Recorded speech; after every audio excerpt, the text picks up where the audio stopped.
Obesity in small island nations has been a problem since the advent of modernization. Obesity is indicative of heart disease, metabolic syndrome, diabetes, and cancer, meaning crucially, so much it became a national security risk in the US, according to Lieutenant General Mark Harding. But, but why is obesity growing in developing countries? How does it affect the social landscape in these countries? And what can be done individually to reverse the effects? Obesity is a widespread issue throughout the developed world.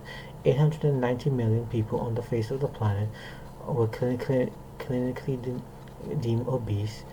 Human Development Index, a score created by the Human Development Report section of the United Nations, scores countries on three dimensions of human life: a life and healthy living, the level of education in the country, and the standard of living. A study done on the eastern Mediterranean region found four things: obesity and overweightness was biased towards females, life expectancy was however lower in males versus females, and education is about the same. So yet gross net index per capita, which is the amount of earning of an individual, is significantly different. Men earn more. This is indicative about men being the primary breadwinners in the country. Being primary breadwinners means working in gas and oil, construction and production. Agriculture industries is due to, and this is due to survival norms, making the male population contribute to the bulk of the GDP in these countries. These naturally quite exhaustive jobs for the average worker, burning a lot of calories in these jobs. Women on the other hand, are tied to home, the children, which is less physically taxing, and while you say it's emotionally taxing, it cannot compare to doing a physical job. So this explains why women on average are significantly more overweight and obese in these countries. This is compounded by the lack of exercise culture. 1918 and 2008, the Pacific Island nations of Nauru and Cook has the highest obesity rate globally. BMI, okay, I know, it's a flawed system for evaluating body weight versus height. Increased by 0.2 kg per meter squared.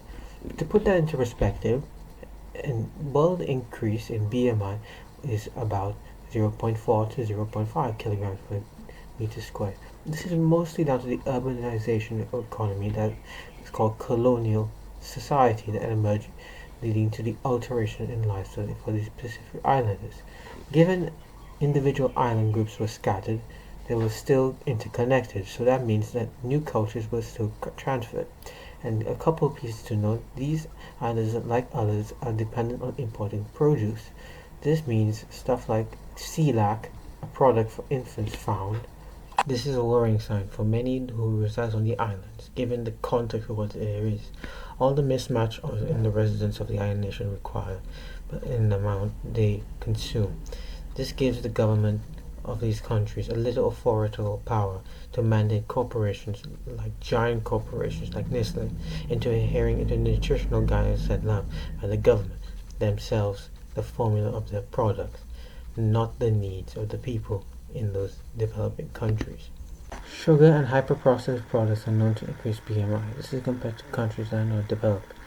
Through a process of globalization and increased trade, more developed countries, along with other factors that I would like to review in a minute, this is often the case when people need to bloom their economy by allowing trade through their borders. People without any perceived notion of nutritional requirements they need. Thus, about this, South Asians or Indians have an excruciating time losing body fat, but it's a mechanism developed to combat large number of famines that Indians endured, which then means their bodies aren't prepared to handle a large amount of sugar in places like the US as in their food. This is a result of many Indians feeling diabetes and visceral fat around the body. This is why you don't see many Indian bodybuilders around.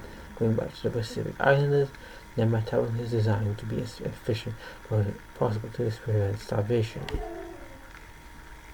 Apply this logic to the place like the Seychelles, a country where there's a coup d'etat not too long ago, and recently democratized. Even during the single-state government times, Coca-Cola was still produced around the time of my parents. There was a story about my aunt being fatter than my mom because she used to drink all these sugary drinks. given the similarities between Pacific Islanders and Seychelles, on top of the fact of having a large Indian heritage. In the case of my family, obesity was rampant. Making cultural change is difficult. It strikes at the core the priorities are not met, and the luxuries such as alcohol or food are prioritized over a simple healthy lifestyle. This is confirmed by 46.5% of sexual youth drinking, while the other factors in the market, such as encouraging fast food chains, a sedentary lifestyle, and over-reliance on transport. It's a cruel observation that certain parts of the country are really truly unchanged with the introduction of trade to the country. It also affects the easily swayed, mostly due to the lack of awareness to the extent of the supposed healthy living. Those people who are unable to live a healthy lifestyle, there's a problem on a large scale. Obesity rose in men from 5% in 1990 to around 22% by the latest estimate of 2013. It's an old estimate, unfortunately. Females, on the other hand, had a slower turn, as there were already a higher percentage of people living with obesity, 23 to almost 40. There's a reason for this. Anecdotally, the takeaway is the safest way to understand it for business. Everyone needs food, especially when you have the concept of meal prepping. Most of the food you usually taken from home are leftovers. Another reason is people not knowing what the labels mean on the food products. This leads to people believing that rice is somehow evil. In reality, rice is an excellent source of carbs when prepared in portion of what is needed. One crucial point is that people live in a sedentary lifestyle. People are not averaging 7 to 8,000 steps daily for their fat loss goal, or just content for not exercising because they're demanding this. However, there's trends in specific countries that correlate with heavy use of seed or vegetable oil. The practice of frying is an important practice that because it preserves cooking through food. It could be easily stored and distributed with little cost.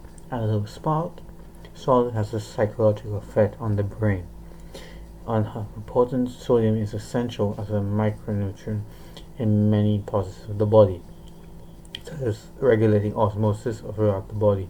The movement of water in and out of the cells. This process is so important that two researchers, Wilkins and Richard, examined a child have a malfunctioning adrenal cortex. This is result in the child excreting excessive amount of sodium, causing a severe sodium deficiency. So much so that he uttered the word salt as his first ever word. You see why this process is so addictive to most people. The brutal combination of fried oil, carbohydrates, and added salt makes the hyper-processed food a dangerous concoction. To face this issue will require a massive shakeup. While obesity is a massive problem in our nations is slowly being resolved through another commodity from the West, gym and fitness culture. This culture seeks to promote health by primarily focus on the appearance, which unfortunately brings a couple of problems such as body dysmorphia. It aims to accumulate young professional minds to improve themselves in the aim of finding a better mate, more status, and generally improve health and fitness. We all know what it's like to chase that girl, wanting to get that number, and then go on a holistic self-improvement journey just to get your crush's phone number. Self-improvement, or rather self-development, is the process of evaluating an individual itself in order to find the strengths and then grow them and the weaknesses that can be improved on, then actually making the improvement. For example, learning a skill like coding, which is quite daunting to master but offers a large scale of opportunities, or learning to use AI, which is an incredibly valuable skill you need to master in the next 5 years. The main aspect of self-improvement is accepting the current circumstance you are currently in, whether it's lacking in skills, finances, or just being overweight. This ends up with you going on a journey, improving yourself until you meet the required goal. It takes a lot of time and effort. In this instance, we could use the CDC guidelines requires 150 minutes of moderate intensity cardio, or 75 minutes of vigorous cardio. That excludes strength training, which must be 2 times per week. Then balance this out with a good nutritious diet, like calorie deficit, and you are trapped to expend more than you consume. Eat 40 to 50 grams of protein, less processed in general. Then there's the mentality angle. Once you lose the weight, keeping it off is quite difficult, especially when you're in the fat loss phase. I recommend learning a physical skill, like a sport, skill, and doing a handstand and training to be aesthetic as possible. Obesity, like a bodybuilder, it will take time, but you get